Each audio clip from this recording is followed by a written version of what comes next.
All right, so we've kind of had an emergency situation with our new cow. The vet just got here, and we're gonna go check out what's going on with her.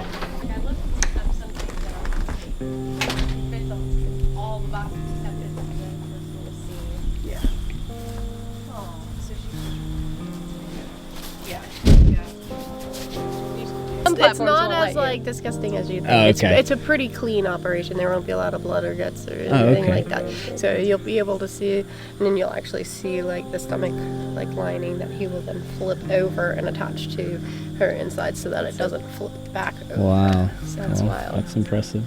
Yeah. You'll feel better. He's done a lot of them, so he's pretty confident in this procedure. The moment so essentially, her stomach is twisted, so food can't actually go in the way that it should. I'm glad we caught it now. He said he's done about 1,000 of these surgeries. He does it right here. It's really pretty quick, and he already kind of knew that he said that that's what he was hoping it was when he was on the way. He was like, I hope it's this, because this is easier fix, so. Put me in, I'm ready. All right. Where do I cut? Just kidding. Guess this is all part of it, huh? Yeah. First thing. Oh, it's on this side. So the stomach's over there, Oh, okay. but it should be over here. So what I'm gonna do is make an entryway here To go get get it the to- stomach, gotcha. and then tie it on here when I'm over here. Okay. They do have different procedures. You can do it from either side. This is just kind of my preferred because I can basically correct anything in her abdomen from here. Nice. I can't from the other side. Okay.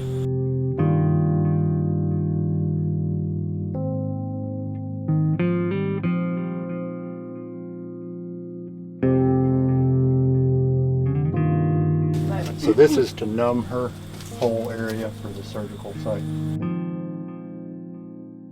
So I just went ahead and numbed her. We're gonna surgical scrub her 3 good times. What we'll do is just make an incision, basically enough for me to get my arm in her flank here.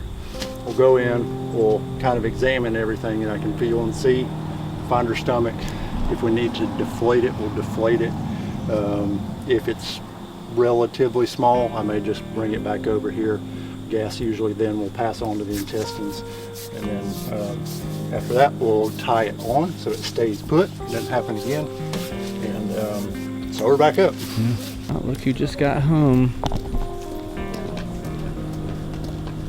Are they gonna cut her open? Yeah, he's got to cut her open, and While she's awake? they numbed it so she won't really feel it. Daddy, is Annie okay? Yeah, she's got to get a surgery. Why? Her stomach's flipped, so we got to flip it back. What?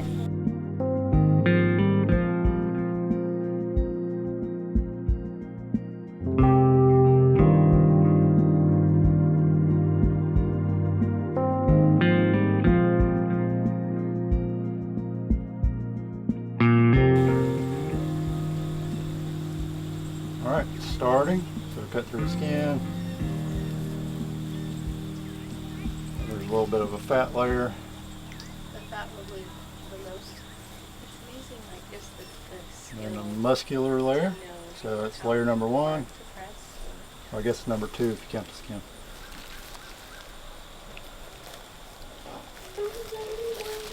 And there's a very thin muscle layer number 3.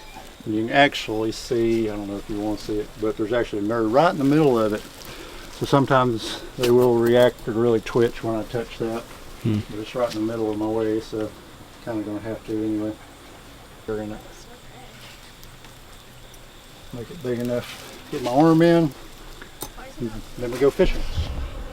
There's just not a lot of blood vessels, right? Her liver feels pretty good. It's not rounded, it's still crisp, so I don't think she has too much as far as fatty liver issues, even with her ketosis, so that's good.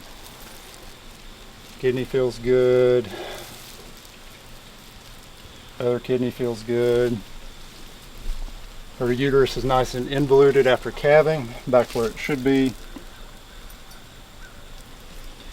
Pretty good sized abomasum, but it's not huge, so I'm going to see if I can get it back over here without deflating it. So I'm basically going to go all the way under her rumen and everything else, try to get on top of the abomasum and just sweep it back over. So basically pick up all of her abdominal contents. Find the top. Get on top of it.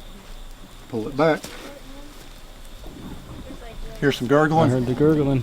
So that's the gas that was in it getting released back into her intestines. Yep, I'm going to sew that pylorus right on the side so it keeps her abomasum in the correct place. I sew it on, but it creates an adhesion to keep it there long term.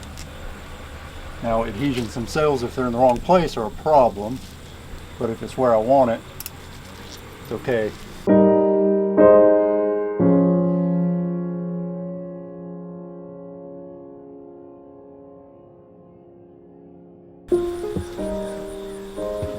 She might also be feeling some of that gas running through her intestines where it hadn't already. Might be a little uncomfortable.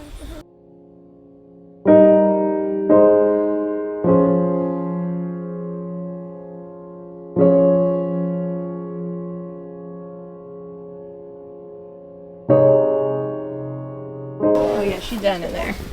Well, this would. Oh, her tail, John. Did you take? So it makes it brighter. Oh, did we? Now as it starts to die, as little blood cells start to die, it'll get darker. Good girl. Good girl. Oh, you're a little loosey-goosey there. Well, thank you guys. All right. Yeah, you're very welcome. Good to see y'all. Yeah, good Let seeing us you know too. if you have any concerns. Thank you. Oh, they're gone.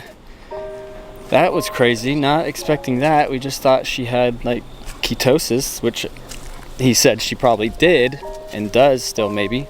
That is probably what led to her stomach not eating. The ketosis, you know, she just makes them not want to eat, so she wasn't eating, and it led to her stomach getting less full, which then allowed for room inside of her body to allow her stomach to flip over.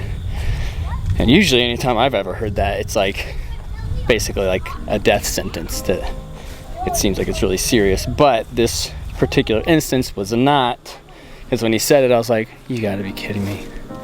But this particular instance, not as serious as some other ones can be. So we're grateful for that. It's done, and we'll just keep our eyes on her. That turned out to be a really eventful day. All right, Annie came right in this morning, and she went straight to the feed bucket and is eating, which is amazing. Amazing. John is brushing her. This is what we do before she gets milked. Brush her off, clean her up, wash her down. Give her some scratches. Some loving. She's a good girl.